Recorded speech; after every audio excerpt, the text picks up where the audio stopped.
Screen पर आपको दो तस्वीरें दिखा रहा हूं। इनमें से एक तस्वीर को तो आप बहुत अच्छी तरह से पहचानते हैं। ये रिया अहीर की तस्वीर है। रिया ने एक बस को रोक दिया था मुंबई में। आइकॉनिक तस्वीर बन गई थी जिस बस में छात्र और युवाओं को गिरफ्तार करके मुंबई पुलिस ले जा रही थी। इस बच्ची ने अकेले रोक दिया था और उसके बाद उसका कहना है कि उसको लगातार धमकियां मिल रही हैं, रेप थ्रेट मिल रहे हैं, उसको जान से मारने की धमकियां मिल रही हैं, ट्रोलिंग की जा रही है और एक यूट्यूबर ने उनके बारे में गंदे गंदे वीडियोस बनाए।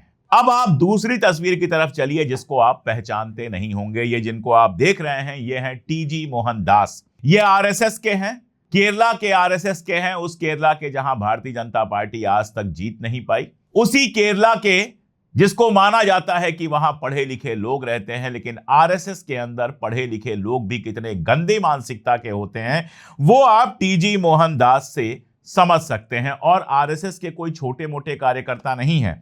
आरएसएस का जो बौद्धिक प्रकोष्ठ होता है, यानी जो ट्रेनिंग सेंटर होता है, यानी कि आरएसएस के मेंबर्स को जो लोग ट्रेन करते हैं, उसके हेड रह चुके हैं मोहनदास। और मोहनदास के कई सारे बयान सामने आए हैं। एक बयान में वो आदमी कह रहा है कि वहां पर जो लड़कियां थीं, अगर उनके साथ जिना भी हो जाता, रेप भी हो जाता तो भी कोई दिक्कत नहीं थी, क्योंकि ऐसी लड़कियां इस चीज को पसंद करती हैं। आप समझ सकते हैं कि इनके दिमाग में कितने टन कूड़ा भरा हुआ है। वैसे एक बार मेरे एक साइकोलॉजिस्ट दोस्त ने बताया था कि जो लोग इस क्षेत्र में पूरी तरह से असफल रहते हैं, यानी कभी ढंग से फिजिकल सुख जिसको कहते हैं, शारीरिक सुख जिसको कहते हैं, जिनको मिला नहीं होता है, या तो अक्षम होते हैं या कमजोर होते हैं, टिक नहीं पाते हैं, उनके दिमाग में ऐसी गंदी कल्पनाएं लगातार चलती रहती हैं। तो इस आदमी के जिसके नाती पोतों की उम्र की लड़कियां वहां पर दिखाई दे रही थी, अगर इस आदमी के दिमाग में ऐसी गंदगी भरी हुई है तो आप समझ सकते हैं कि आरएसएस के आम लोगों के दिमाग में कितनी गंदगी भरी होगी। ये ऐसे लोग हैं जिनको जेल में नहीं डालना चाहिए। इनको बाकायदा मानसिक चिकित्सालय में डालकर किसी अच्छे साइकेट्रिस्ट से इनका इलाज करवाना चाहिए। अगर जरूरत पड़े तो इनके पिछवाड़े में बहुत कायदे से इलेक्ट्रिक करंट देना चाहिए, ताकि इनका दिमाग जो सेंटर से घूम गया है वो लौट के सेंटर में आए। और भी बातें कही हैं इस गलीज आदमी ने। इस आदमी ने कहा है कि अगर मैं होता वहां पर तो मैं प्रदर्शनकारियों पर गोली चलवा देता, कर्फ्यू लगवा देता, 3 बार भीड़ को हटने की चेतावनी देता और उसके बाद गोली चलवाता। लोग भाग जाते, कुछ मर जाते और कुछ घायल हो जाते। 4 घंटे के भीतर हालत सामान्य हो जाते और उसके बाद लाशों को हॉस्पिटल भेज दिया जाता। मैं चाहता हूं कि आरएसएस अगली बार जब कोई आंदोलन करे तो यही वाला तरीका अपनाया जाना चाहिए। हिटलर का तरीका है ये, और इनको लगता है कि जंतर मंतर पर गोली चलवा देते तो सब खत्म हो जाता। इनको शायद मुंबई नहीं दिखाई दी, इनको शायद कोलकाता नहीं दिखाई दिया, इनको देश भर का आक्रोश नहीं दिखाई दिया। अगर गोलियां चल जाती ना तो नरेंद्र मोदी की सरकार उसी दिन गिर जाती। अगली जो भीड़ आती उसको जंतर मंतर नहीं, संसद भवन पहुंचने से कोई रोक नहीं सकता था। लोकतंत्र डेमोक्रेसी में आरएसएस का कोई भरोसा नहीं है। जब हम ये बात कहते हैं तो ऐसे ही जानवरों, जिसको हम लोग नर पिशाच कहते हैं, ऐसे ही हैवानों नर पिशाचों की वजह से हम कहते हैं कि आरएसएस को किसी तरह का कोई भरोसा नहीं है लोकतंत्र में। मतलब जनता विरोध करे तो उसके ऊपर गोली चलवा दो। केरला में कांग्रेस की सरकार है, वहां पर आरएसएस विरोध करे तो गोली चलवा दी जाए, 10 लोग मारे जाएं तब तो सीना पीटने लगेंगे।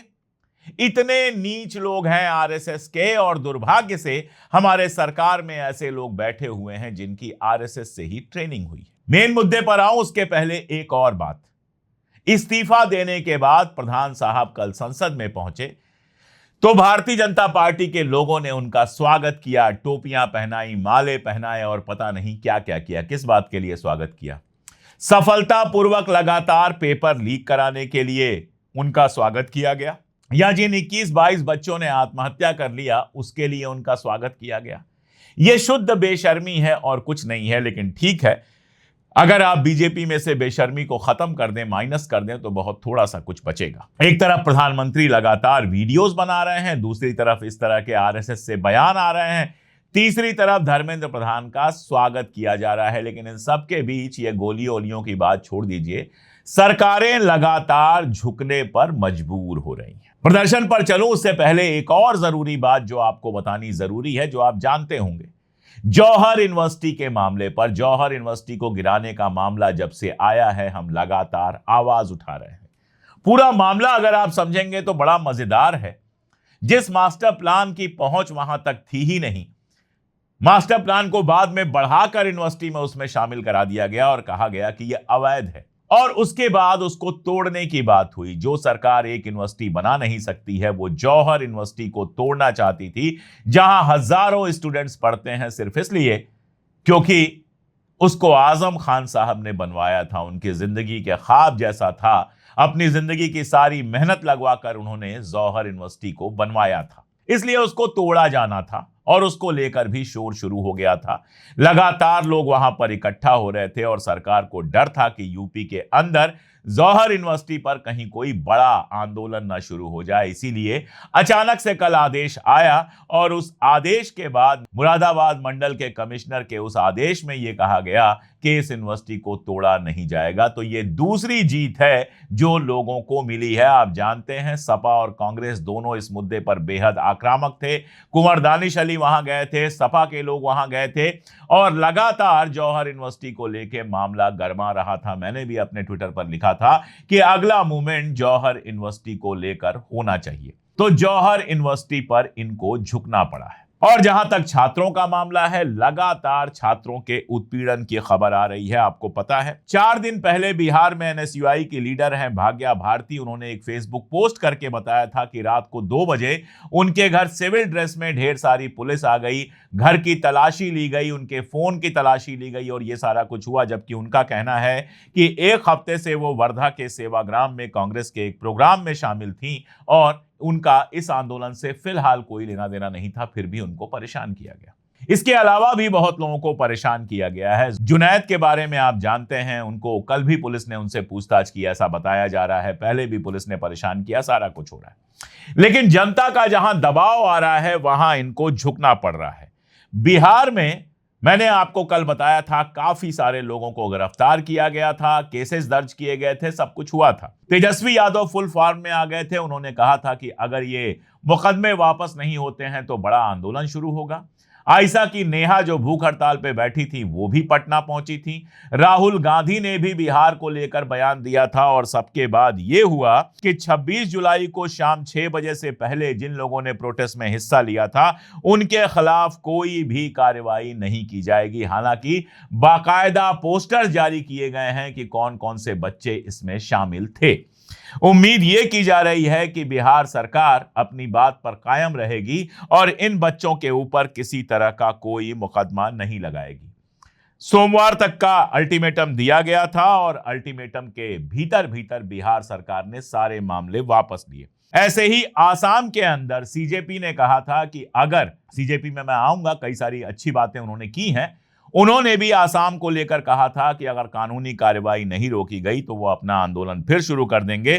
तो असम सरकार ने भी सोमवार को घोषणा की कि 26 जुलाई को शाम 6 बजे तक इन मामले में जिन 13 लोगों को गिरफ्तार किया गया था उनके खिलाफ जो मामले हैं उनको वापस लिया जाएगा। लग ये रहा है कि आसाम के मुख्यमंत्री के भी समझ में आ गया है कि युवाओं का आंदोलन बर्दाश्त करना आसान नहीं है और अगर यह आंदोलन फिर से शुरू होता है तो उनके लिए बहुत मुश्किल होगी। वैसे उनका एक और बयान आया था कि हमारे अपने बच्चे हमारी बात नहीं मानते, क्या मानेंगे? जब उल्टी बातें करोगे तो आज का नया बच्चा तुम्हारी बात क्यों मानेगा?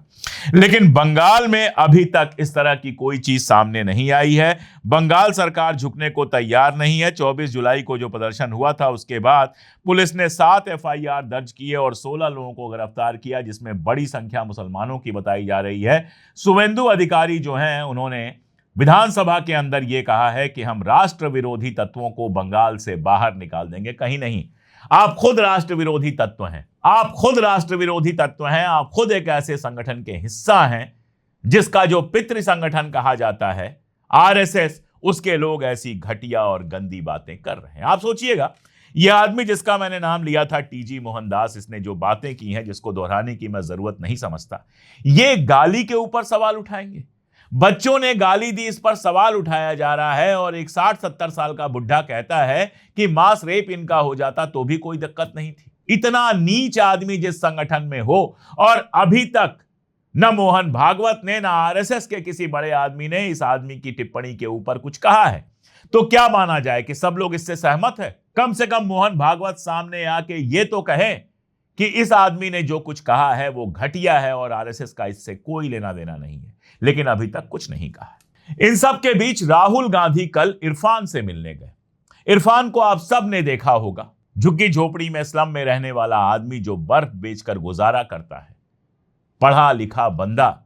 जिस तरह से संविधान की उद्देशिका को उसने पढ़ा है, आंखें भर गई हैं। वो वही पढ़ सकता है जिसके सीने में संविधान रहता हो। वो वही पढ़ सकता है जो अपने मुल्क से बेपनाह मोहब्बत करता हो। वायरल हो गया, तमाम सारे चैनलों पर गया। मेरा उसके साथ, मैं चाहता हूं कि मुलाकात हो तो एक लंबी बातचीत करूं उसके साथ, उसके भविष्य के बारे में भी सोचूं, देखूं क्या कर सकता हूं, मैं क्या मदद कर सकता हूं। वो बात की बात है, देखा जाएगा। लेकिन कल राहुल गांधी जिस तरह से इरफान के घर गए हैं, वो दृश्य देखकर लगता है कि विपक्ष के नेता को ऐसा ही होना चाहिए। कल एक तस्वीर मैंने देखी थी, शिवराज सिंह चौहान ने खुद पोस्ट की थी, जो हमारे कृषि मंत्री हैं, इसके पहले मध्य प्रदेश के कई टर्म के मुख्यमंत्री रह चुके हैं। दूर एक मोर दिखाई दे रहा है, आराम से कुर्सी पर बैठे हुए हैं, चारों तरफ हरियाली है और ऐसी तस्वीरों को देखकर लगता है कि दुनिया में कोई दुख है ही नहीं, भारत में कहीं गरीबी, कहीं परेशानी है ही नहीं। मैंने ट्विटर पर सवाल पूछा था कि एक तरफ एक औरत जिसके घर में राशन नहीं है, वो अपनी बहन के यहां राशन मांगने जाती है और इस बीच में उसके पति की भूख से मौत हो जाती है। एक तरफ इरफान का घर है जहां एक कमरा है, जहां बेड लगा हुआ है, कुर्सी का इंतजाम किया जाता है कि विपक्ष के नेता राहुल गांधी आए हैं तो कम से कम उनको कुर्सी पर बिठा दिया जाए। एक तरफ इतनी गरीबी के लोगों के पास खाने के लिए नहीं है, रहने के लिए नहीं है, और दूसरी तरफ हमारे सारे नेता, चाहे पक्ष के हों चाहे विपक्ष के हों, इतने बड़े बड़े बंगलों में रहते हैं, हमारे जज बड़े बड़े बंगलों में रहते हैं, लाखों रुपए जिनके मेंटेनेंस पर महीनों के खर्च हो जाते हैं। ये क्यों है? क्यों एक मंत्री को इतना बड़ा बंगला चाहिए? क्यों वो 4 BHK 3 BHK के फ्लैट में नहीं रह सकते? क्यों एक जज को इतना बड़ा बंगला चाहिए? क्यों एक रिटायर्ड आर्मी ऑफिसर को इतना बड़ा बंगला चाहिए? क्यों हजारों करोड़ के ये बंगले चाहिए इन लोगों को, जब देश की बड़ी आबादी 1-1.5 कमरे में किसी तरह से रहने के लिए मजबूर है? और ये बात तब समझ में आएगी जब आप उनके बीच जाएंगे।